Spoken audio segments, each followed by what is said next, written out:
Welcome to That One Time in Business with me, your host, Casey Renae, a creative director and brand strategist who has 1,000,001 stories and lessons to share. Now remember, these are teachable moments with a twist and a laugh. So let's get started. Okay, so boom. Welcome back to That One Time in Business. And let's talk about that one time in business where a client's follow-up game was just not strong enough. And if you know me and you are an avid listener, you know how I feel about this. But this is a whole episode dedicated to a lack of a follow-up and the things and problems that it's caused. So I had a client, was a gem to work with. If you know me, I work in the beauty, health, and wellness space. So I worked with her one time working on candle designs. We worked on logo development. We worked on all the things. These were a couple of years ago. And it was a joy to work with her. So if you don't have a problem, if it's not broke, I mean, we're not going to try to fix it. So a couple of years have passed since I worked with her. And I know I'm speeding through that part because I want to pay attention and hone on to the problems of the now. So I worked alongside with her. I kept in touch. I have this thing where I check in on my clients. I want to make sure that you're still thriving. I also want to make sure that the designs that I created for you are still working for you. So we definitely still had that kind of rapport. And she finally, so backtrack, before the pandemic, we were scheduled to work on a project. Pandemic hit, no one knew what anything was going to be. No one knew anything of anything. So when you're scared, you don't know, you kind of pull back on some of the obligations that you have, rightfully so. So we were scheduled to work on a branding project for her. She pulled back. She was very sweet. She even kind of paid my kill fee. If you are a designer or a creative in your contract, make sure you kind of have like a termination fee, a kill fee, like all those things in your contract as well. And she was very sweet. She did not give me any pushback. She paid the fee and we were good to go. So we're nearing out. Well, it's an endemic, but we are coming out and, business as usual for a lot of companies and brands. So I guess she was ready to start over again. And I'm excited for her again because I love my clients. I want you to do what? I want you to succeed. So I spoke with her and she was like, I'm going to call you. You know how they always give you the DMs or the heads up. I'm going to touch base with you. I'm going to call you because I need you. You know how that goes. Wink and point. Is it point and wink? Y'all know I can't wink. Anyway, I'm sorry. It's very disturbing. I cannot wink. Okay, another side note because I'm the tangent field. In college, I used to play this game. It was called Killers.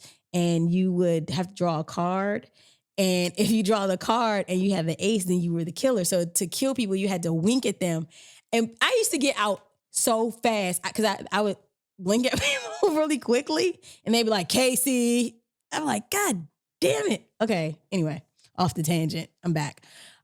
So she kind of gave me the heads up. She was like, well, I'm going to go ahead and I'm going to schedule. And I'm like, yeah, of course. Like I loved how we worked together before. I'm so invested. Let's do it again. So she scheduled her calls. There used to be a time where for my consultations, I charge $20. My whole thing is the most you can do is buy me lunch.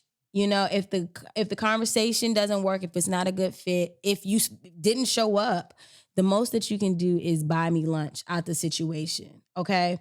So reality and the truth and all transparency, at the end of last year, business got really slow and we were trying to track, me and my COO, we were trying to track where the downfalls in the business was, like where are the problems. And one of the options and suggestions that my COO had was maybe it's you charging somebody $20 to talk to you. And I'm like, I don't think that's it though, because 2 years prior, if you check your reports and you make sure that you follow your business and you do your analytics, I had made almost $900 off of conversations. So that's how many times I was on the phone.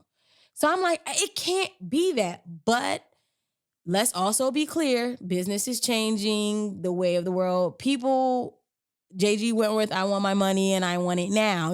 They want what they want or they feel like they can go to somebody else free, YouTube University or whatever. So I said, okay, if you feel like the problem lies in the consultation fee, you got 6 months. I said 6 months, we'll try it. Because First, people have to get a whiff of that it's gone. And then those who wanted to originally, schedule, then they'll probably notice like, oh, it's gone and come back, whatever. Fine. So we did it. I removed the consultation. That's been a shit show. That's a whole nother episode. I want my $20 to be put back on. Me and my COO, we keep going. Cause I'm like, yeah, I want my lunches back. Cause the way people ain't showing up for these calls and the way they late or the way they don't care, that's my time. So I didn't charge for her. So she ended up scheduling her call. And it was such a good call. It was really a good call. It was kind of catching up, making sure that we discussed like, okay, how was your brand that I created for you? How has that been? She's let me know it's been going really good. Then we also talked about what she had going on now. And she was just like, I'm opening doors and X, Y, and Z. And I love that for my clients. Like I am really big. My community started me out as a designer. I have this like thing where I have done celebrity projects before or huge projects, but it's so hard to kind of leave the people who started me. So I have really a strong loyalty towards them. But you got to be loyal back to the kid because if you're not fucking doing the things that I asked you to, then yes, I'm going to go to the big dogs because you're not going to keep treating me like shit. But anyway, clearly I'm still in my bag about this situation because also it happened when I needed some money. I'm not going to lie. It was a good fit. It was a time where I was down and I needed this. Anyway, let me get to it. So we have the consultation. It was really good. Everything aligned per usual, how it was. And we ended up leaving the conversation with me saying, she was like, oh, I need it in a short amount of time because she had to get signage. And I said, girl, who are you talking to? It's me. Of course. And also because I worked with her before, so it made it easier. Like I know what you like and what you don't like. Now, if this was a new client, she was like, no, I kind of need it immediately. It might not have been an option for me. But because we had that rapport, it was like, yeah, I got you. I got you, boo. So I ended up saying at the end of the conversation, regardless, please let me know if you want to proceed or not. Please listen to what I said. If you want to proceed or not, what that means is say something. I'm gonna need you to say something, baby. Say something, baby. Say something, baby. Anything.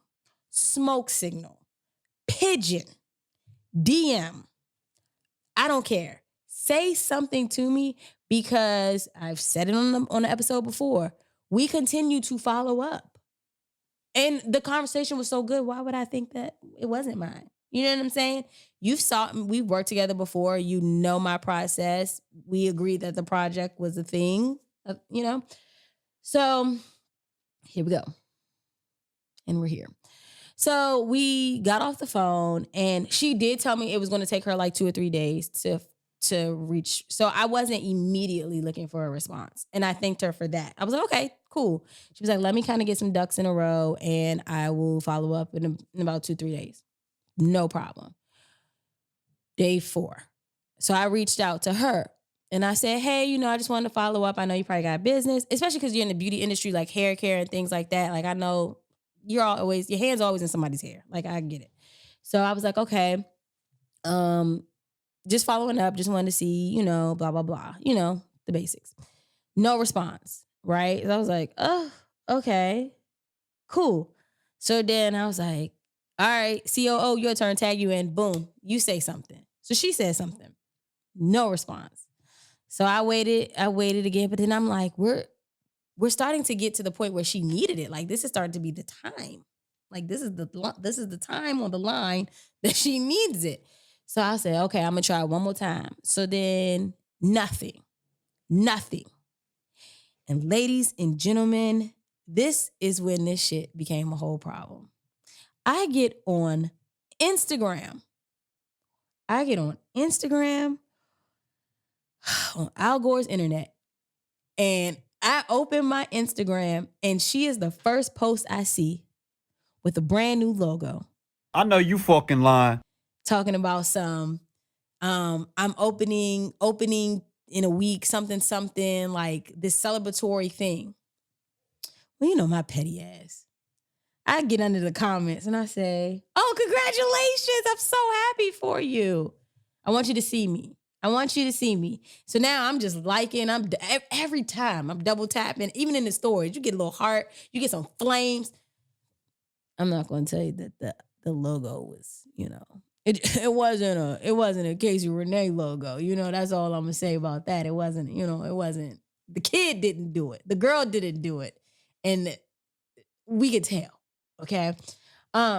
So in my mind, I was like, I took it to heart. I was like, that's Ja fucked up. Like, why couldn't you just tell me you ain't need it? Like, that's Ja, like, that Ja, like, hurt my feelings a little bit. That kind of hurted me, though. Because it's like, why would you think that of me? And now, a quick commercial break. Tired of clients not understanding your creative vision? Artboard Studio is here to save the day.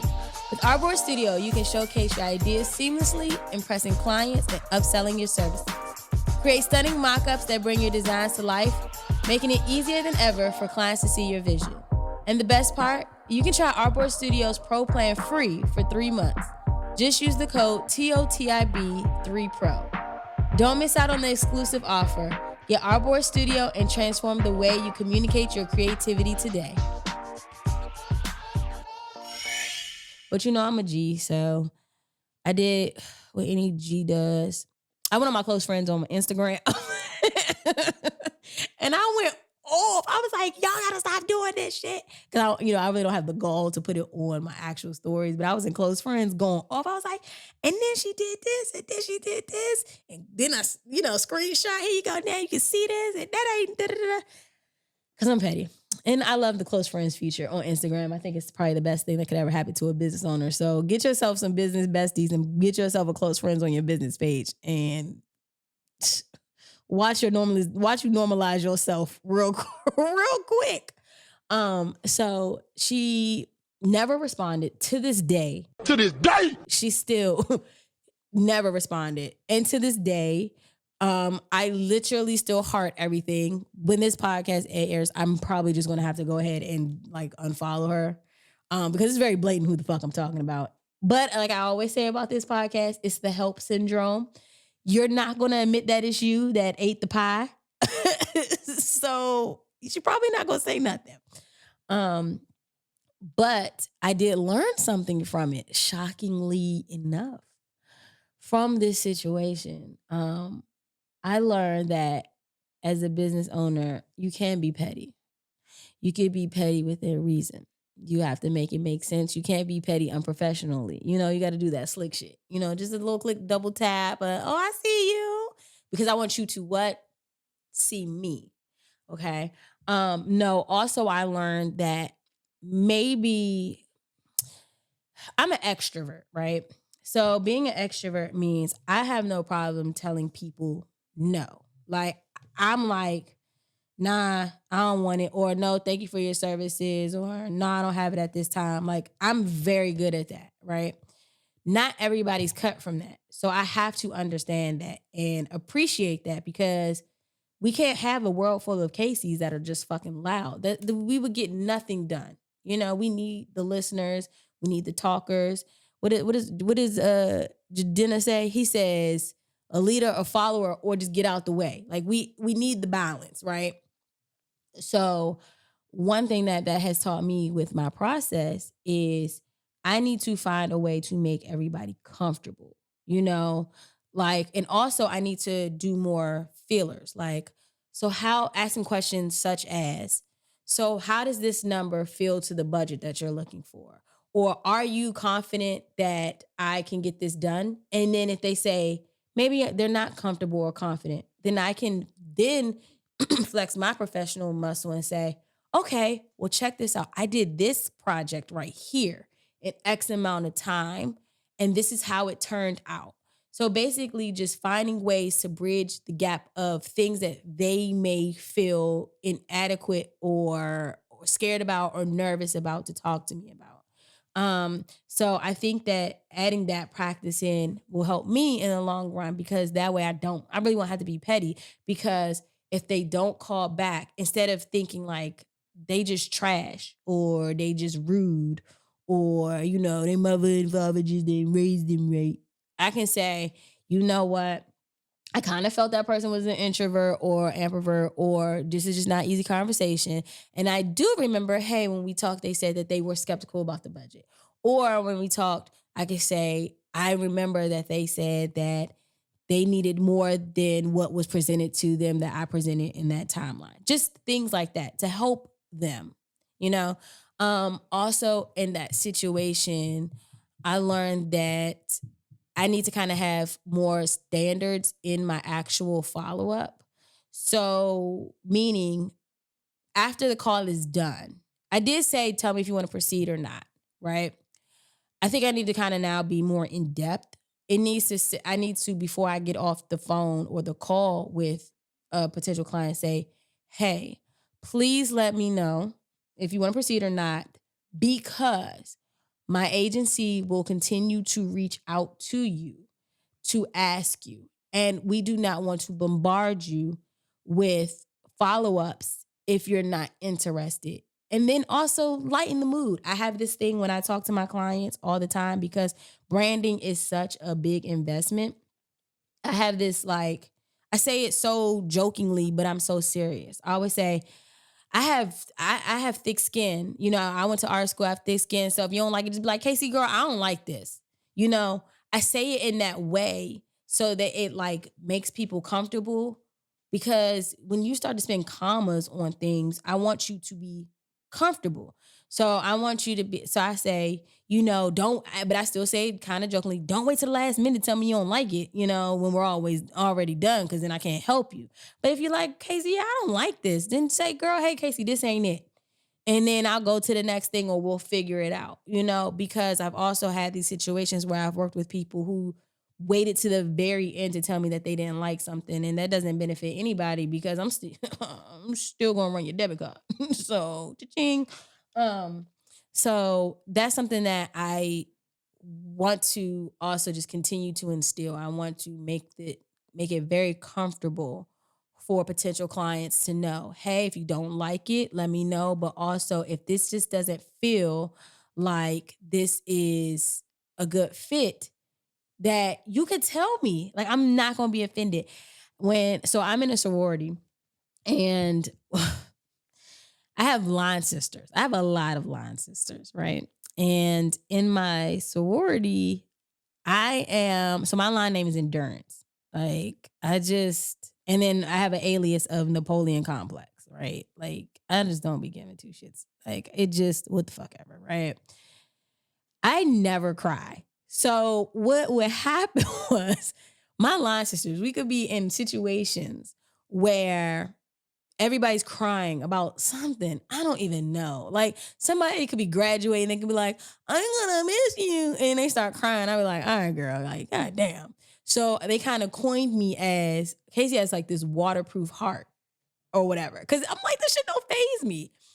But I try to use that as not a dig on myself. I think it's a positive in some areas. I use it as a positive because it's like, no matter what feedback you give me on my design, I'm okay. I have the thick skin. Now there are times where you can people will rip your designs to shit. And I might be like, what the fuck? Like, this is stupid. This is the dumbest edit. This is the dumbest edit I've ever heard. So you want your design to look like trash. You know what I'm saying? But I say that in-house or close friends. Again, I told you guys, get your close friends. I say it there. But realistically, is it killing me? No. Because what I will end up doing is I'm just going to take the design I like and put it in my portfolio, not the one that you edited, but whatever. So I think that my toughness works for me. So I want to encourage all my potential clients or people who are working with creatives in a creative space or a service-based space to create a comfortability between you and your potential clients, like a rapport of, you can just kind of tell me, keep it professional. You can bring your personality to the table, but there's always a way. The saying, it's not what you say, it's always how you say it. And to her, I would like to say, Guess what? You got me fucked up. You got me fucked up. You got me fucked up. You got me fucked up. You got me fucked up. I'm a little, you know what? It's the timing of it all. Because you got me when I needed some money. I ain't gonna lie to you. You got me when I needed some money. Because if I didn't need money at that point, I probably would have just chopped it up a little bit better. So I'm gonna have to eat that piece.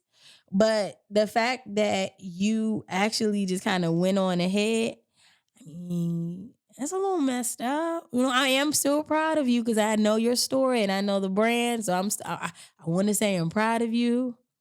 But at the same time, I'm still gonna be a little petty to you a little bit. The likes that I give you, baby girl, they not because I actually like it, it's because I'm just being petty. So I don't know how you want to deal with that, but you can take it how you want to. Okay, bye. So did you enjoy the gems I dropped today? Or feel normalized after you push play? Well, feel free to like, subscribe, and share That One Time in Business with me, your host, Casey Renae. Now remember, we are all in this crazy shit together.